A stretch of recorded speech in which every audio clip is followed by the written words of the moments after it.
किती होती बाई मोठी. तुम्ही खाता त्या भाकरी कुणाची सही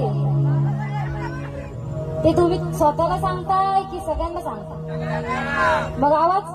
तुम्ही खाता त्या भाकरी, तुम्ही खाता त्या भाकरी, तुम्ही खाता त्या भाकरी